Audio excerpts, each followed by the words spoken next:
저는 그냥 한 가지만 여쭤보고 싶어요. 올해 10억 원으로 서울에 빌딩 투자해도 되나요? 네, 해도 됩니다. 이때 현실적으로 내가 매수를 할 수 있는 지역과 꼬마 빌딩의 사이즈, 네. 평수, 층수, 모양까지 네. 좀 제시를 해주십시오. 연트로 파트는 못 사요. 그래서 거기에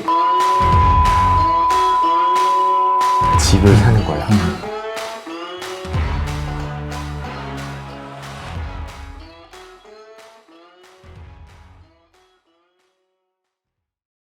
2021년 거래액 기준 빌딩 거래액 1조, 매출 100억 원 기업의 빌사남의 바로 그 원조 빌사남 김인수 대표님과 함께 합니다. 저는 그냥 한 가지만 여쭤보고 싶어요. 올해 10억 원으로 서울에 빌딩 투자해도 되나요? 네, 해도 됩니다. 해도 되고. 해도 되나요? 네, 저도 살 겁니다. 오케이.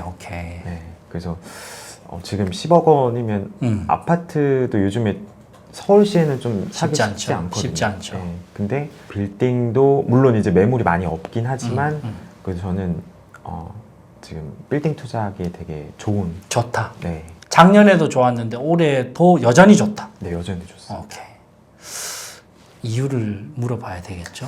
일단은 뭐 금리가 인상된다라는 뭐 이슈도 있고 네. 있긴 하지만 저는 주요 지역에 있는 빌딩은 계속 올라갈 거다라고 오케이.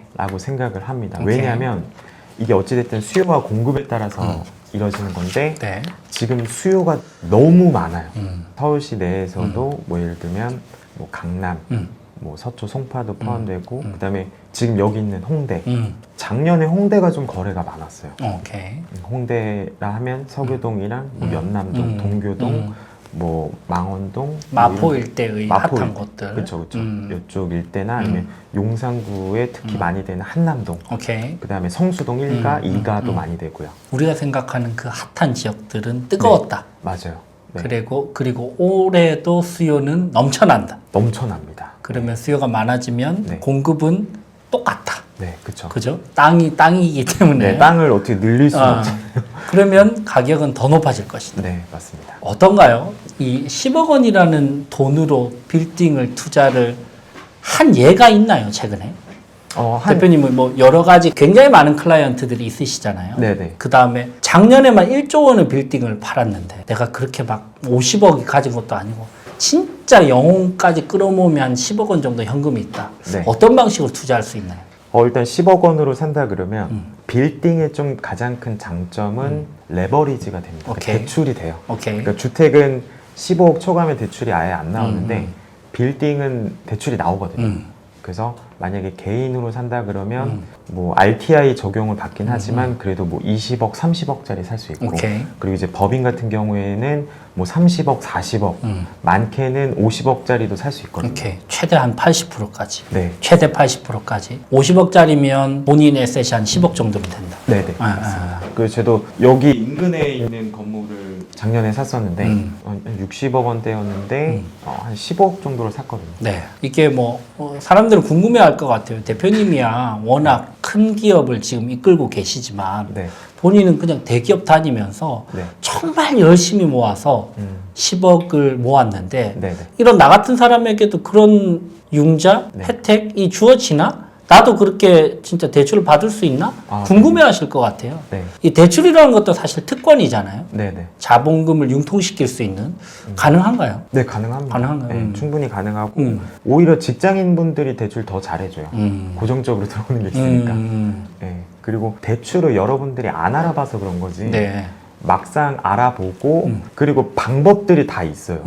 심지어는 지금 주택 대출이 안 나오잖아요. 네. 근데 내가 만약에 집을 가지고 있는데 그게 집이 한 뭐 10억짜리예요. 그러면 빌딩 매입할 때 같이 공동담보로 제공할 수 있어요. 오케이. 네. 그래서 대출의 방법들이 다 있거든요. 그래서 여러분들이 너무 이 대출이 안 나온다라고 생각하지 마시고 은행을 좀 많이 좀 두들기셨으면 좋겠어요. 나온다고 생각하고 하면 방법은 있다. 네, 맞아요. 네. 근데 그래도 최소 자본금은 한 10억 정도는 있어야 되겠죠. 네, 10억 정도로 하신다 그러면 충분히 매입하실 수 오케이. 있고 특히 여기 홍대는 충분히 살 수 있어요.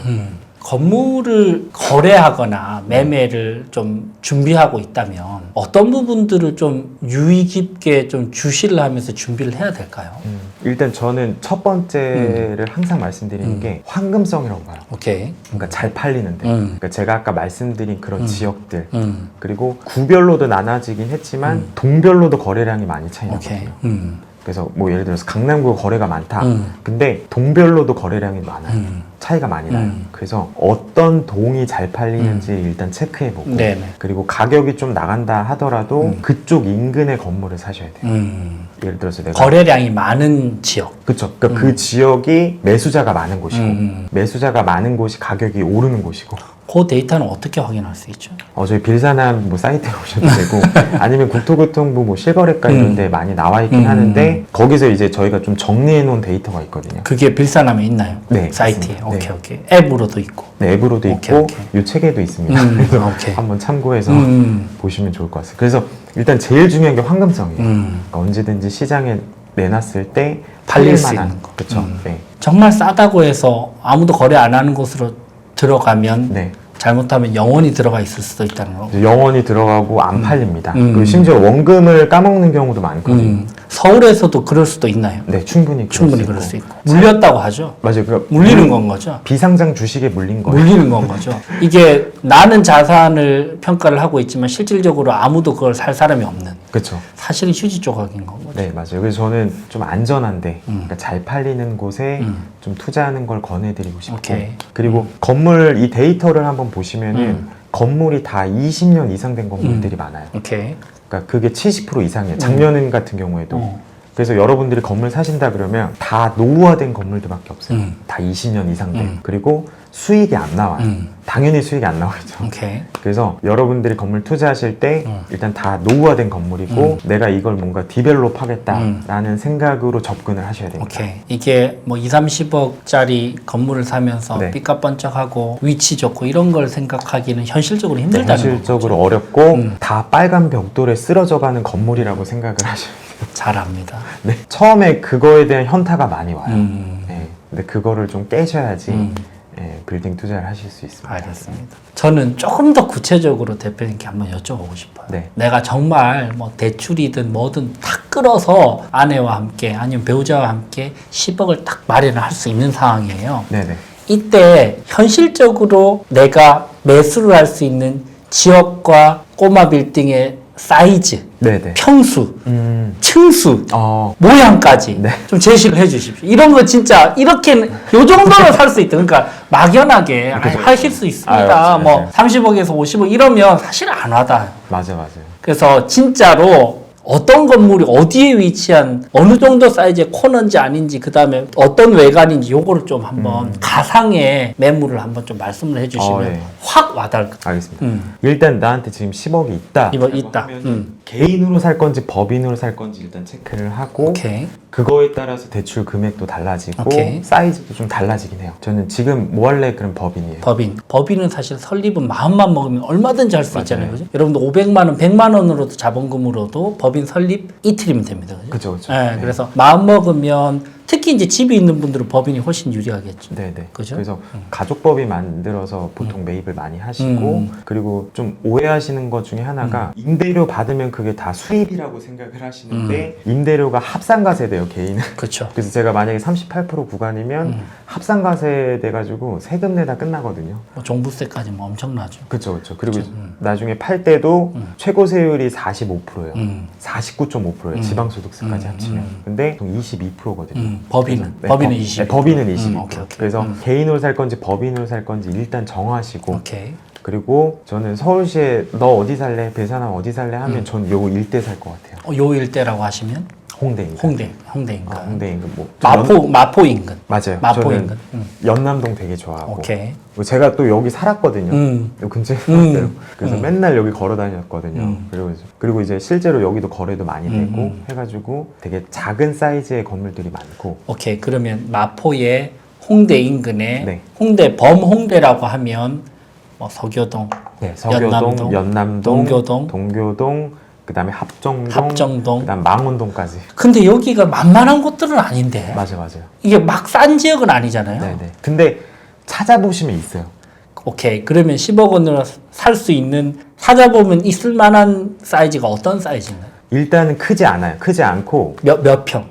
50평 미만이에요. 다 오케이. 50평 미만이고 매매가는? 매매가는 뭐 2, 30억대가 제일 많고 뭐 그러니까 50억 미만이 제일 많아요. 이 동네가. 오케이. 우리가 생각했을 때 현실적으로는 30억 이상도 좀 쉽지는 않을 것 같고 한 네. 2, 30억대. 네네. 2, 30억대고 대지가 뭐 30평대도 있을 거고 40평대도 있을 거고 대부분 다 평당가는 그러면 6 네, 6천, 6천에서 7천? 네네. 근데 그거보다 더 저렴한 것도 있어요. 있어요. 네, 위치에 그래서- 따라서. 맞아요. 그래서 그런 거 5천 언더도 있나요? 네, 5천대도 있고. 있어요. 네, 그럼 네. 5천이면 50평이면 25억이네. 네네, 그쵸. 일단 그러니까 그 정도가 딱 줘요. 그 정도. 네. 5천대. 네네. 근데 5천대도 있다 마포에. 아직 네. 있다. 있어요. 저기 있어요. 저 건너편에 있어요. 아니 우리가 생각하는 홍대나 연남동 핫한 데는 1억도 넘잖아요. 그러니까 거기는 못 들어가요. 거기는 못 들어가고. 못 들어가고 어. 예를 들어서 내가 연트럴파크 대로변은 못 사요. 근데 거기는 한 3억까지 가지 않 2억 넘었던 걸로. 2억은 아니고 1억 1억 뭐 중후반 중후반. 뭐 이 정도 오케이. 보셔야 되고 연트럴파크는 못 사요. 그래서 거기에 그냥 붙어 있는 거 그냥 나 여기야 할 부를 정도로 약간 그냥 붙어 있는 이면에 있는 연트럴파크 인근이야. 인근 뭐 요 정도로. 그렇죠. 거기 좀 붙어 있는 20년 이상 된 빨간 벽돌 집을 사는 거예요. 주차장 없고. 네, 거의. 주차장 없고 완전 도로 좁은 그렇게 지어진 되게 낡은 건물을 사실 거고. 근데 저는 이 홍대를 좀 좋게 보는 이유 중에 하나가 지금 물론 코로나 때문에 외국인들이 안 오긴 하지만 외국인들이 여기 꼭 묵는 곳이거든요. 여기 게스트하우스도 많고 밤에도 막 다 클럽 가고 한국 문화를 경험하겠다고. 그래서 저는 이 홍대 입구역이 되게 좋다라고 오케이. 생각을 오케이. 해요. 그리고 지금 한류가 엄청나잖아요. 그래서 저는 외국인들이 만약 한국 온다라고 하면은 진짜 엄청 커질 것 같아요. 오케이. 일단 코로나 이후에 더 핫해질 것이다. 맞아요. 오케이. 그러니까 저는 이런 홍대 입구라든지 명동이라든지 강남이라든지 이런 데가 엄청 핫해질 것 같아요. 오케이. 근데 현실적으로 뭐 명동이나 강남 쪽은 약간 가격이 오버니 네네. 홍대 인근을 추천해 주신다. 맞아요. 네. 오케이. 그러면 5, 6천만 원대 아니면 조금 비싸면 7천만 원 정도대. 네. 7천만 원 정도대면 한 40평이면 그래도 30억 언더네요. 네네. 그죠? 근데 그런 데로. 가능하면 좀 더 한 5천만 원대 정도 되는 오케이. 그런 데도 건물을 저는- 있다. 맞아요. 그러면 조금 연트럴파크에서 조금 더 나아가서 경의선 있는 그쪽 인근이라든지 네네. 그렇게까지 가더라도 괜찮다. 네, 거기나 아니면 홍대 입구역에서 저기 이제 망원동 그쪽 사이에. 부위 있는 네. 거기도 싸진 않아요. 네. 그래도 성산동 있는 그래도 그쪽. 성산동 요쪽은 네, 그래도 맞아요. 조금은 가능하겠네요. 네. 거기 뭐 출판사 많고 그쵸, 네, 그쵸. 사무실 수요도 꽤 많거든요. 그렇죠. 네. 원룸 수요도 많고 맞아요. 게스트하우스 수요도 많고. 맞아요. 그래서 거기 일대가 아직까지는 좀 저렴하긴 해서 오케이. 그쪽에 저는 좀 사지 않을까. 그렇게 해서 10억으로 20억 원 후반대 건물을 살 수 있잖아요. 네, 살 수 있죠. 얼마든지 살 수 있잖아요. 네. 실제로. 그렇죠. 그래서 3층짜리 45평짜리 건물을 샀어요. 네네. 진짜 꼬마 빌딩. 네네. 어떻게 해야 되나요? 그러니까 이거를 살 때 여러분들이 수익성 검토를 해야 돼요. 그러니까 지금 수익률이 1% 나오는 건 중요한 게 아니에요. 지금 모습은 중요하지 않아요. 월세가 180만 원 정도 나오고 있어요. 네네. 27억짜리예요. 그럼 네. 수익성 최악이잖아요. 네네, 그렇죠. 어떻게 해야 되나요? 그걸 중요하게 보지 말고 나중에 내가 이거를 리모델링이나 신축했을 때 그 지역에 해당하는 수익률보다 높게 나와야 돼요. 그러니까 제가 리모델링 신축비 다 합쳐서 수익률이 1%밖에 안 나온다라고 하는 거는 사면 안 돼요. 그렇죠. 네. 그러면 자 27억짜리를 샀어요. 네. 성형 비용은 얼마 드나요? 근데 그게 너무 케이스 바이 케이스 어떤 대표님이 자재- 생각하시기에 한 요 정도는 쓰셔야 되지 않을까? 음. 거기에 한 3억 정도 될까요? 리모델링 했을 때는 뭐 그 정도? 음. 네. 아니면 살짝 손보면 한 1억 5천? 네, 근데 요즘에 자재값이랑 인건비가 비싸서, 많이 올라서 비싸서. 좀 리모델링 비용도 좀 올라가긴 오케이. 했는데, 예. 근데 만약에 뭐 리모델링해서 한 3억 정도 들여서 만약에 그 지역에, 그러니까 강남에는 2%대고 요구 수익률이, 홍대는 뭐 거의 한 3%대, 2%, 3%대가 팔리거든요. 그래서 내가 리모델링 3억 투입하고 취득세 투입하고 한 비용 대비했을 때 수익률이 거의 뭐 3%가 넘지 않으면, 그러니까 2%도 안 되면 사면 안 사면 되는 안 거고. 된다. 오케이. 근데 그 이상 돼야지 오케이. 투자를 하셔야 되는데 그거를 그러니까 인근 임대 시세도 좀 파악하고 있어요. 근데 제가 단연컨대 건물 만들어 놓으면은 진짜 요즘 스타일대로만 만들어 놓으면 임대는 잘 돼요. 오케이. 이쪽 인근은 맞아요. 근데 실제로 제가 이제 임차를 구해보러 다녀도 막상 들어갈 만한 건물이 없어요. 예. 그래서 여러분들이 건물 나중에 매입하시고 보통 임차인들이 80년대, 90년대생들이 많거든요. 네네. 그래서 그분들이 좋아할 만한 공간으로. 그런 공간을 만들어 놓으시면 진짜 임대는 잘 됩니다. 오케이. 네. 오케이. 그럼 정리를 한번 해볼게요. 내가 10억 원을 들고 있으면 네. 20억 후반대의 건물을 예를 들면 27억짜리를 네. 홍대 인근에 네네. 도보로 한 홍대역에서 한 10분 거리에 네네. 매입을 할 수 있다. 네, 할 수 있습니다. 그리고 그걸 그대로 방치를 해두면 안 될 것이고 네. 수익성 분석을 할 때는 취득세, 네. 공인중개사 비용, 네. 리모델링 비용까지 다 합산을 한 금액이 예를 들면 30억이다. 네. 30억을 기준으로 예상 수익률을 계산기 두드렸을 때 3% 언더면은 들어가면 안 된다. 네, 그렇죠. 리모델링을 하고 나서 3% 언더면 이거는 의미 없다. 그렇죠. 그러니까 그런 고생을 다 해. 3%다. 네, 그쵸. 그러면 안 해야 되는 거. 네, 네, 그렇죠. 그러면 얼마 정도만 하면 돼? 4% 이상이면 해도 되나요? 당연히 해야죠. 4% 이상. 4% 가까이 돼도 해야 되는 거고. 하면 되고. 네, 근데 이제 2%뭐 초중반이다 이러면 하면 안 돼요. 하면 안 되고. 네. 오케이.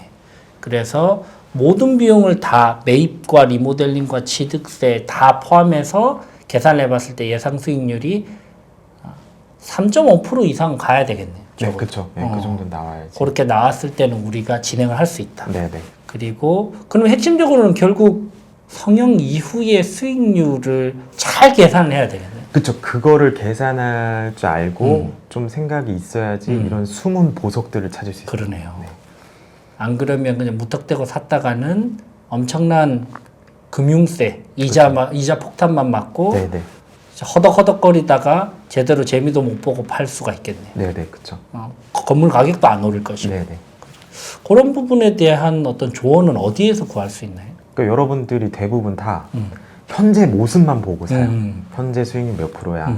현재 뭐 대지 평당가 얼마나 싸다 비싸다 보통 이것만 보고 사는데 그게 아니라 지금 모습은 형편없지만 나중에 개선했을 때 수익률이 이 정도 높아질 거야 이렇게 계산도 할 줄 알아야 되고 좀 임차인 입장에서 좀 보셨으면 좋겠어요. 임차인 입장에서. 발품도 좀 팔아보고 네네. 내가 사무실을 구한다라는 험불한 생각으로 여러 군데 구해다 보면 요 정도 느낌이면 요 공간에 이 정도 금액이 나오구나. 요걸 좀 계산을 해봐야 되겠네요. 그렇죠, 그렇죠. 네, 그런 것도 되고 그리고 요즘에 또 재미난 그런 좀 사례들이 많이 생겨나고 있는데 그게 무슨 사례냐면 저도 지금 카페도 운영하고 있거든요.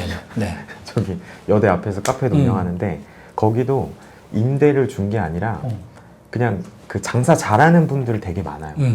그분이랑 같이 조인해서 같이 공동 사업을 하는 거거든요. 오케이. 네. 그래서 제가 임대로 준 임대료보다 그 거기 순수익이 더 큰 거예요. 오케이. 네, 그래서 그런 방법들도 있어요. 요즘에 어찌됐든 갱신요건도 지금 10년 동안 있고 그리고 권리금도 되게 높거든요. 그러니까 명도도 쉽지 않아서 만약에 여러분들이 그런 장사 잘하는 뭐 임차인이 지인이 있다, 있다면 네, 지인이 있다라고 하면은 같이 공동 사업할 수도 있는 거예요. 공동사업을 하면 우리가 제공할 수 있는 거는 심플하죠. 임대료를 우리가 부담할게. 공간을 우리가 제공할게. 네, 공간 저기 뭐 인테리어라든지 이런 거를 뭐 해줄 수 해줄게. 있는 거고. 니네는 장사해라. 네, 네, 그렇죠. 영업이익 나면 뭐 같이 쉐어하자. 같이 쉬어하자. 네, 네. 요게 계산기 두드렸을 때 단순 임대보다 높으면 이거는 리스크는 있지만 안 할 이유는 없다는 거고. 그렇죠. 아니 그분이 괜찮으면. 괜찮으면. 네네. 오케이.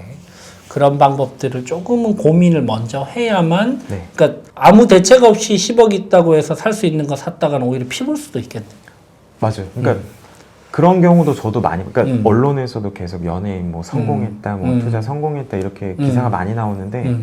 실패한 사례도 되게 많거든요. 많다. 제가 얘기하고 싶지만 많이 컴플레인 전화가 많이 왔어요. 음. 너 가만두지 않겠다.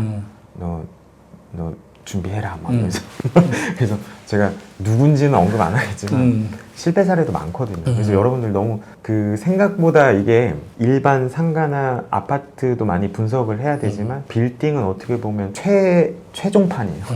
네, 그래서 이 준비를 또 잘 하셔야 되고 되게 분석을 또 많이 하셔야 됩니다. 네. 알겠습니다. 결국은 빌사남을 찾아가야 되겠네요. 아, 네.